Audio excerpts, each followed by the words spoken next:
Hello, I recently posted a petition on Facebook to have signatures to request Congress to provide oversight. So the reason I created the petition is because I'm currently involved in a federal lawsuit in the U.S. District Court of South Carolina, Charleston Division, against Curtis Wright Electromechanical Corporation based in Summerville, South Carolina. The lawsuit was filed December of 24. So we have been litigating this case for a year and 4 or 5 months. So during these proceedings, there have been several instances of retaliation or intimidation. I've had at least several instances of suspicious activity around my property. The latest was March 25th. I saw two young white boys. They had rung my doorbell. I took a few minutes to get to the door, and when I came outside, they were on the side of my house. One had a Bible pointed out where you could see it, dressed in a sweater and slacks, and the other one you couldn't see because he was on the side of the house doing something he was not supposed to be doing. So when I saw them, I said, "Get off my property or I'm going to call the police." I said it twice, ran back in the house to get my phone, came back out. They ran to their car, which is 2 doors down from my house, and they sped off. So when I walked around the property, they broke my window. My window was broken. I called North Charleston Police and got a police report. And I filed it with the court. And like usual, nothing happened. The judge didn't acknowledge my complaints, which has been consistent with how this case has been going since I filed it, since they were reassigned. Anyway, so that was March 25th of this year, 26. So before that, October 9th, I was taking a subpoena that was signed by the previous magistrate judge, Judge Cherry, to file with the Secretary of State. The subpoena was signed for access of Bonnie Hunt, who was my former attorney, for access for communication and financial records. I believed there was evidence there that there was something that needed to be investigated. So when I opened my door on October 9th, someone had placed something in the front of the door, which I would see the minute I opened the door, right? So anyway, I drove to Columbia, filed the subpoena with the Secretary of State, and that was that. March 2nd of 2025, there was a cell phone lodged between my screen and my window outside of my bedroom. Don't know who that phone belonged to. Turned it over to the North Charleston Police Department. When I tried to retrieve that phone for evidence, because I specifically told the officer that phone was associated with the litigation, a federal case that I'm litigating right now, and I told him that was evidence. 100 days later, that phone was destroyed when I called to try to retrieve it. Before that, I'm thinking either July or September, I'm not sure, of 24.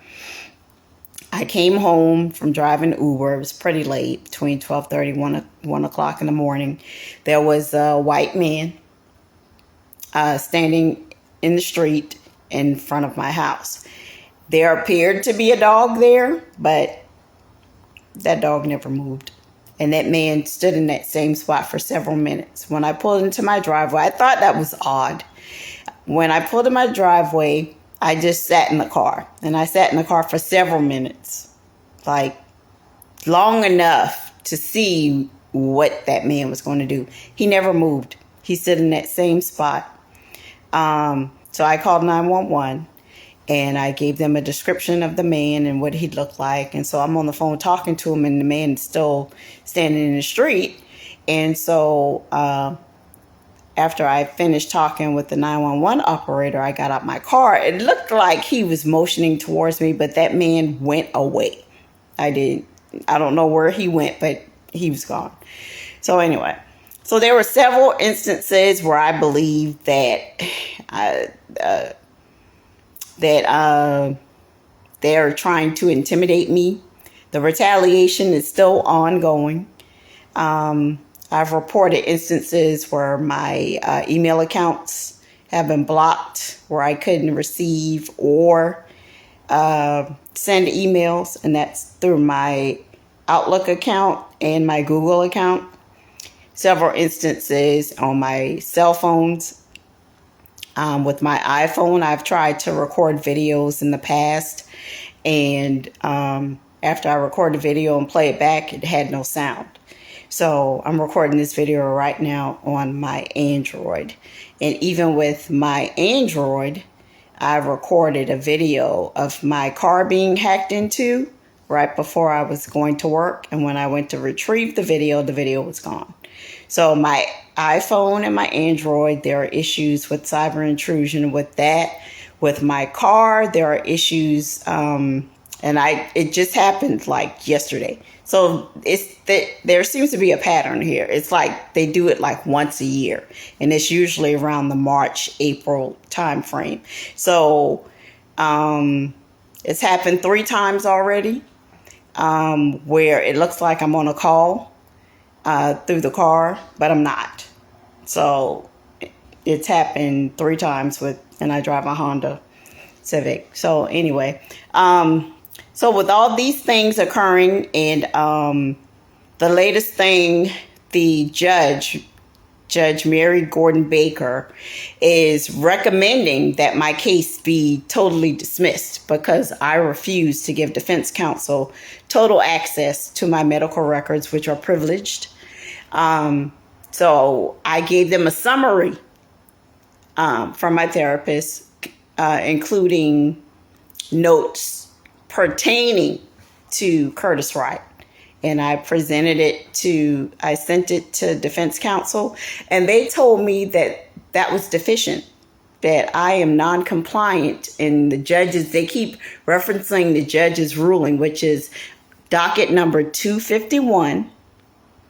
That's the judge's order compelling me to give defense counsel access to my total medical record or to drop my claim for intentional infliction of emotional distress. I don't have to be a lawyer to understand that that's improper. This whole case has been plagued with bias, irregularities, and obstruction of justice, witness tampering, discovery abuse, and the judge has done nothing. I filed maybe 15 to 17 filings, and the judge has denied every one of them. Everyone.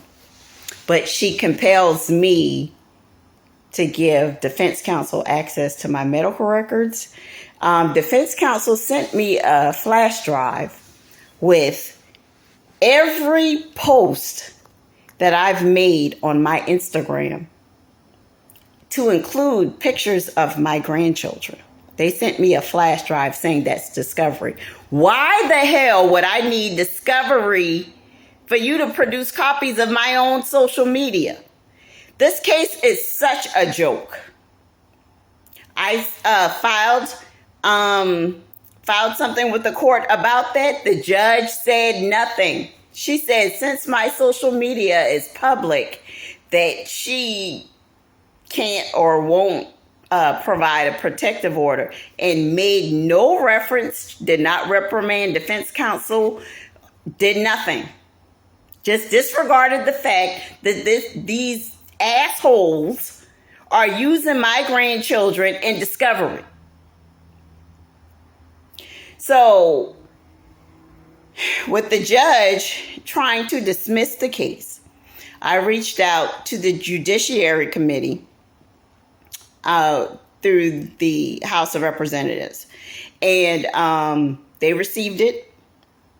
And right now, the oversight committees are being paused because Mike Johnson and Coomer are, for whatever reason, they've paused the oversight committees, and that's what I need. That's what I'm requesting for oversight for this case, because there's a lot of misconduct, there's a lot of irregularities, there's a lot of abuse, and I'm being harassed through the docket by defense counsel, and you might as well say by the judges as well. They're not following the rules. They're doing whatever they want, and they're denying all my filings.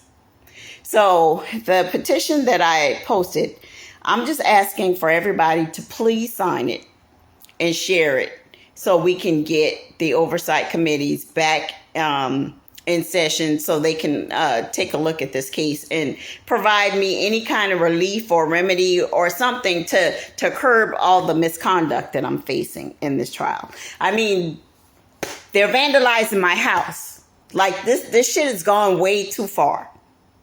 And there's no law and order in these proceedings. I'm just being harassed, attacked, and they're trying their best to intimidate me. But guess what? That shit does not work. You can't scare me. I'm not going to stop. But I'm asking for help. Just sign the petition. That's all I'm asking. I'm not asking for anybody to donate any money. I don't need any of that. I just need for signatures so we can so I can get the help I need to get the oversight committee back in session. That's it. So please sign the petition. That's all I'm asking.